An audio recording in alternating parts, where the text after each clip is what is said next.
किल्ल्यांवर सूर्य मावळत होता. हवा गार होती, पण वातावरणात तणाव होता. सरदार हंबीरराव मोहिते आणि त्यांच्यासोबत तरुण शंभूराजे एका महत्त्वाच्या मोहिमेवर निघाले होते. शंभूराजे नुकतेच किशोरवयात आले होते. त्यांच्या चेहऱ्यावर उत्कंठा आणि थोडी काळजी दिसत होती.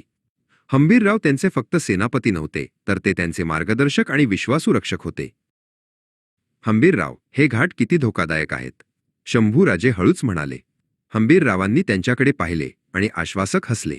राजेश्री, या मातीतच आपले सामर्थ्य दडलेले आहे. गरज पडल्यास ही वज्रमुठीच आपल्याला रस्ता दाखवेल. ते पुढे निघाले. त्यांच्यासोबत अनुभवी सैनिक विठ्ठल होता. अचानक अंधारात दडलेल्या शत्रूंनी त्यांच्यावर हल्ला केला.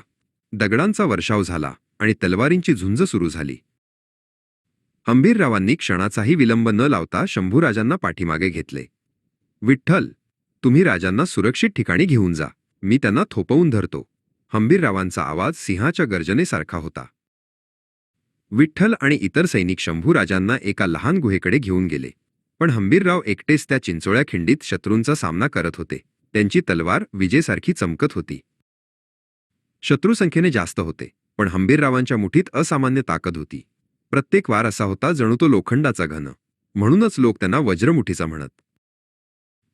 लढता लढता हंबीररावांच्या ढालीचे तुकडे झाले. एका क्षणी शत्रूचा सरदार त्यांच्या दिशेने धावला. त्याची मोठी तलवार हंबीररावांच्या दिशेने येत होती. हंबीररावांनी तलवार खाली ठेवली आणि फक्त हाताचा उपयोग केला. त्यांनी शत्रूच्या सरदाराच्या तलवारीला थेट मुठीने थोपवले. ते पाहून शत्रू क्षणभर थबकला. त्या थबकलेल्या क्षणाचा फायदा घेऊन हंबीररावांनी शत्रूला जमिनीवर पाडले.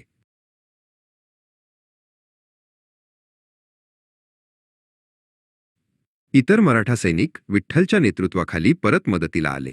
शत्रू मागे हटले. शंभूराजे सुरक्षित होते. हंबीररावांनी त्यांची वज्रमुठी खाली ठेवली आणि शंभूराजांकडे पाहिले. राजांना खात्री पटली.